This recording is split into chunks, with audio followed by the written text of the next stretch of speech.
Okay, so welcome to our mastermind.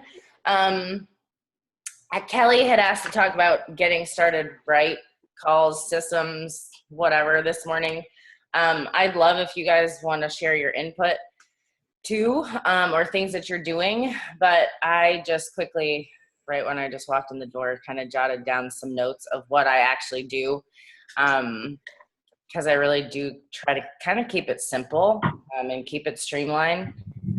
So, do you want me to just cover that list kind of, and then we can discuss things, or you can share what you're doing? Sure. Yeah. Okay. So, all right. The first thing I do, obviously, when I have a new coach, is that I welcome them to the team pages. So I make a little graphic.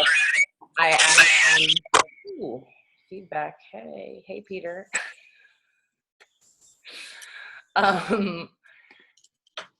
Okay, so I first, Jordan, we're going to talk about getting started right calls, or getting started right systems, whatever, for coaches.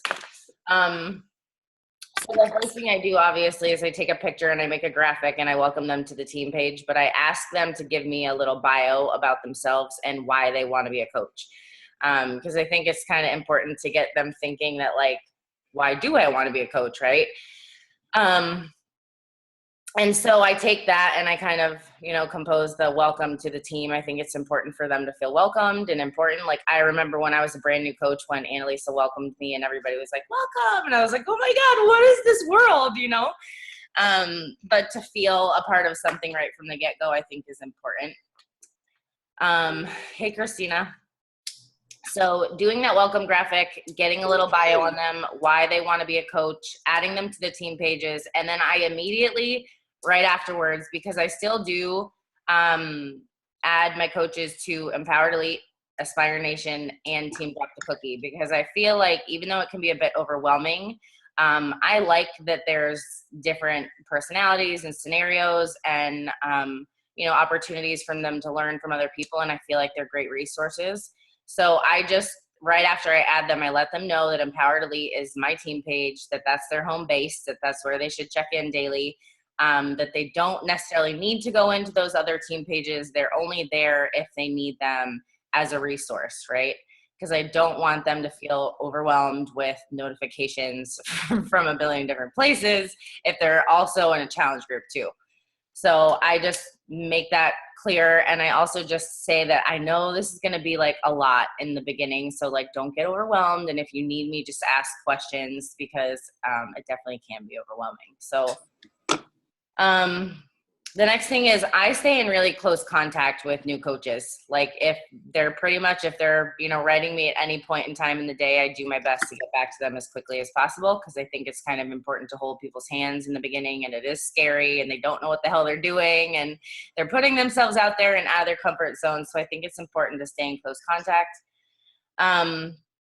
The next thing I do is I send a welcome email.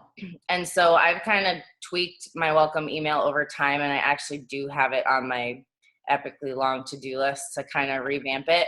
But right now, with my welcome email, I can post it, but it explains team calls, it explains team call timings, why they're important. It explains our new coach boot camp, why that's important.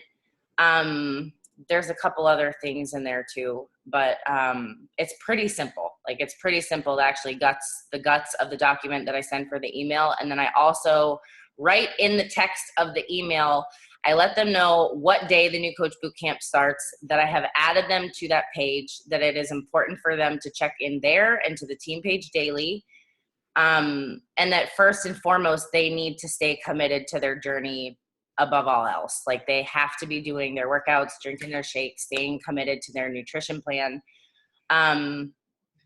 I send a questionnaire. It's just 10 questions. And it kind of asks like what pace they want to run as a coach, how much time they want to commit to putting in every single week. Do they want to just be a hobby, a part-time coach, or eventually would they like to be full-time? What are the fears that they have? I can share that questionnaire with you too. It's a WooFoo form, but I also have it in text because I let them know, I'm like, if you want to reply to the form, you can do so. And if you don't, just put it in the email. That's fine too. But I make sure if there's anything that like stands out in that questionnaire where they have like really weird fears of something, or, you know, something sticks out to me, I make sure to address that on their one-on-one call when I actually do get them on the phone. But that kind of gives you a bird's eye view of how serious somebody is about it from the get-go. So I feel like that's really important. And if they don't actually do the questionnaire or they don't respond to any of that, then you already know from the get-go that they're probably not that serious, right? And that's not to be mean, but you are running a business, you are busy, you are trying to help a lot of people, and you have to be mindful of your time, right? So, and the last thing that I do in that welcome email is I attach a graphic for a sample social media calendar. I attach a graphic for our power hour, the 10-10-10 list, where, you know, it's like 10 slots for invite, add to network, forming, follow-ups, whatever. I put that in there. And then I also made a long time ago a week one and a month one checklist for new coaches. It just kind of gives them the basics of what they should be doing, what they should be checking into, you know, really simple things that are important for them to be doing as a new coach. And then I add them to the new coach boot camp, and that's about it. Everything else they need to know is in there. Does anybody have questions about that or anything they want to add that they do or put in their emails? Are all those, Dina, the amount of people, oh, go for it. is your email and all that in the file page? The coach welcome email is, but what I add to it, I don't think is. I actually have that on my list to just put it all in one Google document so that I'm not attaching things. But I'll do that today, and then I can add it to this page so you can just see everything that I put in it. And I'll post the questionnaire too. Dana, what percent, like the amount of people you add to that versus like those that are like, oh my God, this is a lot. Like, 'cause I feel like I sometimes don't want to send so much stuff because I do get really nervous. They're going to be like, whoa, this is really overwhelming. Like, would you say like percentage wise, people usually do pretty well with like getting all that and aren't as overwhelmed? Or I'm just curious. I haven't had tons of coaches, so I just didn't know kind of what you're seeing. Honestly, I really feel like it kind of depends on the person, you know, like you could throw friggin' anything at me when I was a new coach and I didn't care because I wanted it. I was like, throw anything and everything. I don't care if it's overwhelming. Like, I want to know, I want to learn, I want to do anything that I can do. If you have coaches that are kind of hesitant and you know that beforehand, you might just kind of want to like really reassure them that they shouldn't be overwhelmed, and they'll take it one step at a time and learn as they go. And you also, the brutal reality is that, you know, you're going to really like probably only 20% of the coaches that you bring into this business are actually going to do something. So for me, I would rather them have all of the information and all of the resources that they need for the ones that do decide to run, rather than kind of dampen it down and try to simplify it just because I don't want to scare people off. Because if you think about it in the long run, like, it takes a lot to run a business, you know what I mean, to do what we do every single day. And some people aren't cut out for that. And that's okay. Like, there's no shame in that. But I would personally rather them have everything they need to be successful from the get-go if they're going to be someone that runs.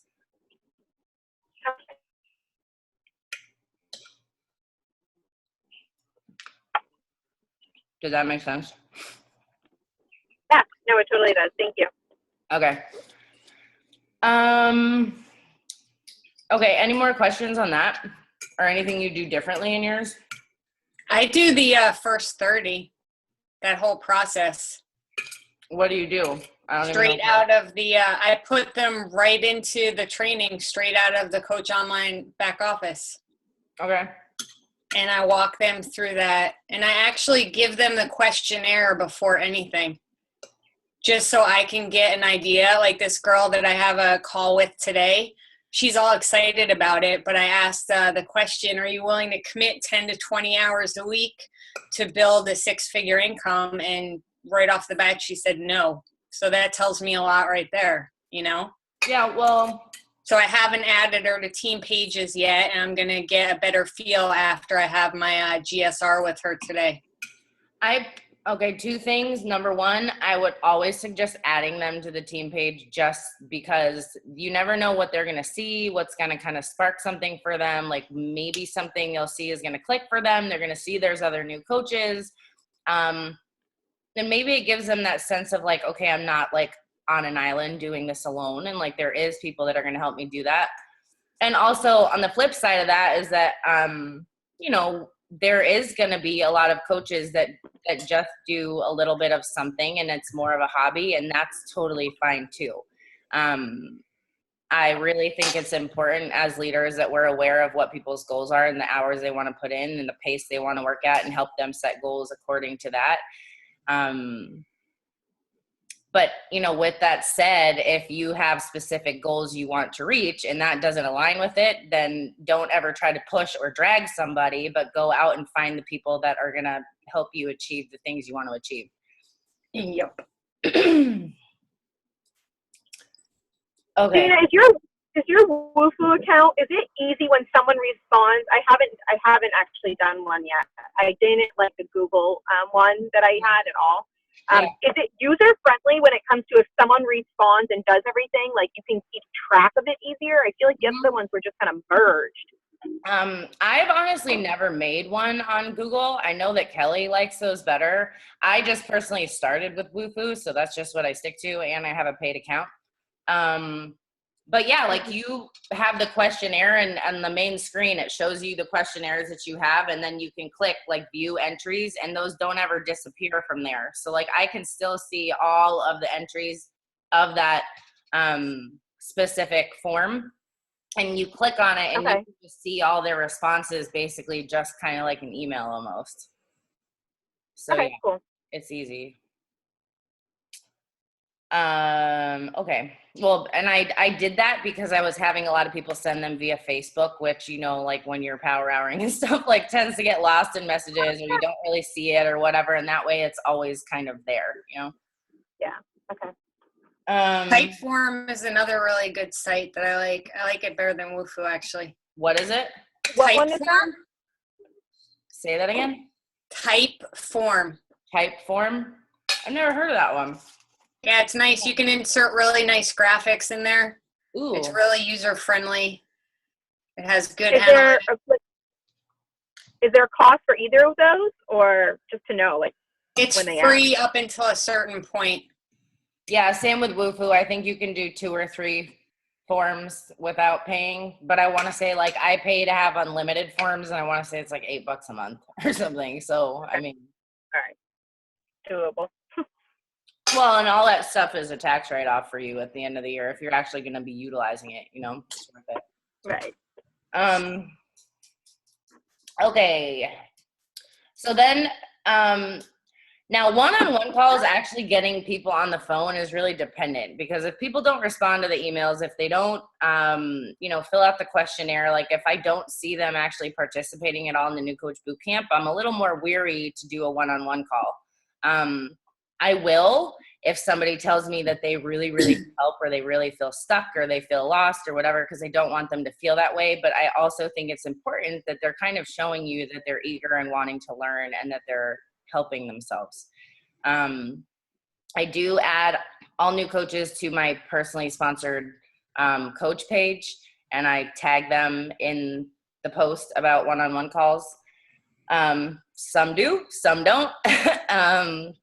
So that's kind of dependent on the situation again. But when I do actually get people on the phone for getting started right calls, and I mean, I used to spend a really long time doing this, and I think really overwhelmed with information, honestly.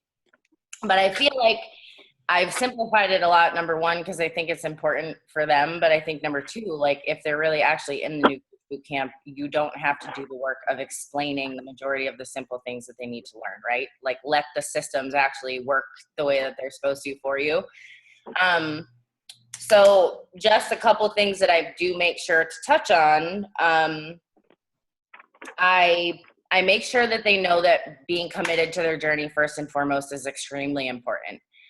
Because without being committed to your journey, like you can't really coach and you don't have a business. You're going to struggle to share on social media. You're going to struggle to talk to people with passion about it. Like all begins and ends with your own personal journey. So I make sure that they know that that's what they need to be committed to first and foremost. I highlight personal development. So I nail in the fact that, like, you know, you're going to have a lot of fears and roadblocks and insecurities and things that you struggle with. And like, it is so important to start kind of fueling your mind, even if it's 10 pages a day or listening to a 10-minute podcast when you're driving. And if they have something specific I feel like would work for them better, like I always suggest the slight edge to start. And now I've also added in the New Coach Bootcamp an option to read Get Over Your Damn Self, because I think that's an amazing book for new coaches too. But if there's something that they specifically struggle with, you can also say, like, when you're done with those books, this is what I would suggest for you next. You know, if it's time management or confidence or fear, you know, you've probably read enough books to where you can suggest to them something that might be really helpful, right? So being mindful of what that is. And then I always ask them what their fears are because I think that's hugely important. And I didn't start doing that until last year. And like, I felt like a lot of times I was battling, like helping them really dive in. And I'm like, what in the hell is holding them back, right? And if I simply would have just asked what their fears were from the get-go, it kind of gave me an awareness of what they are scared of. And gives me an idea of like how I can help them really move past that. So it might be they're afraid to share on social media. It might be that they're terrified to send messages. It might be that they're afraid to get on a team call because they don't like to show their face and they've never been on something like that, right? Like there is so many different scenarios of what they could be fearful of: fear of success, fear of failure, fear of time management, whatever. But I think it's important for us as leaders to know what those fears are and then be able to kind of help them be guided through those right from the get-go. And let's see. And then I do simply explain what Success Club is, why it's important. I explain that the easiest way to achieve Success Club is by helping 3 people a month with a challenge pack, and that will also cover their Shakeology. And I just really highlight that in the New Coach Bootcamp, they're going to learn about the vital behaviors, and that is something that has to be done daily because they're never going to see the compound effect of what's possible if they only do it sometimes. And whether some people take that advice and some don't, but I really like to highlight and set that tone from the get-go that there is certain things to build a business that have to be non-negotiable. And that's about it. Oh, and the last thing that I do is because I kind of want to get them thinking about a bigger picture and like thinking ahead and down the road, is that I ask them, I say, you don't need to tell me right now, but like, I would really like if you could sit down and consider, like, what would you like to see happen in your life 6 months from now, a year from now? Like, what is the bigger picture that you would really desire with coaching if you didn't have fears and doubts and insecurities, like at the forefront of your mind? Like, allow yourself to put all that to the side for a minute and dream really big for your life. What would you like to see happen with this opportunity, ideally? And next time we have a one-on-one call, then we'll kind of talk about those and we'll hash out some kind of like benchmark, you know, call to action type goals for you to actually work on to start working towards that. And that's it.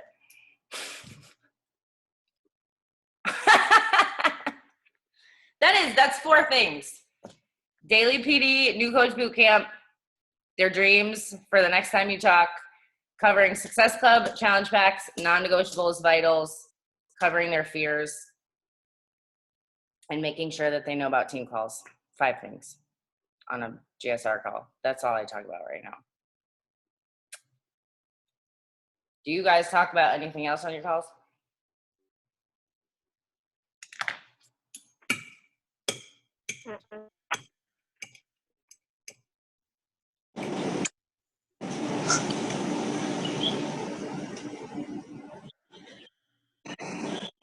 Dana, Yes. success starters. What's that?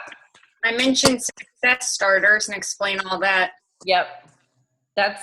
I think that's in my welcome email. Pretty sure.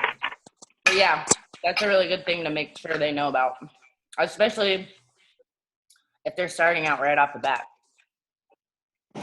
That is something that sometimes when I am talking to people about coaching, because I actually have a girl right now that she's like on my dream team list, like for the past 3 years. She's finally coming around to thinking about coaching. And she's kind of wanting to put it off for a couple months.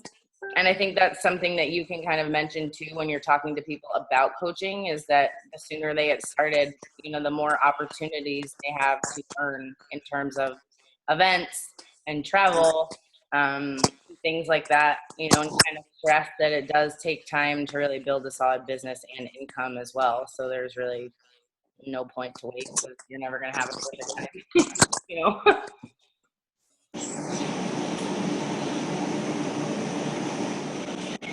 What was the book that Aaron mentioned? Was it Go Giver? Is that the Go Giver. Yeah, the Go Giver. Oh yeah, I got that last night. I started reading it.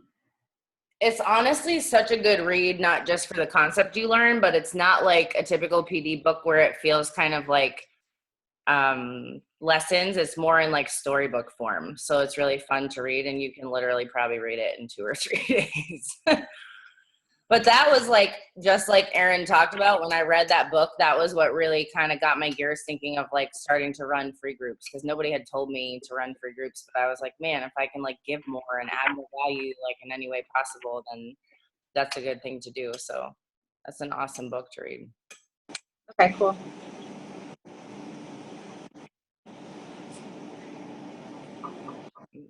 Does anybody have questions or stuff they want to add?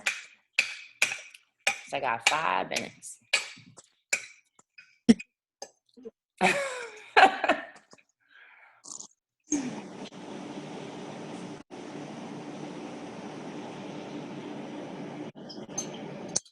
Are you all on Hall F for Summit? Everybody? Yep. Sari, are you coming Yep. to Summit? You're not? I can't come to Summit. We're Who did you talk to? I've got like a baby that I nurse, and I can't bring the baby and all my kids with me. I'm like full time with my kids, so it'll have to wait a couple years. Oh. I was nursing Declan the first time I went to Summit. For 4 days.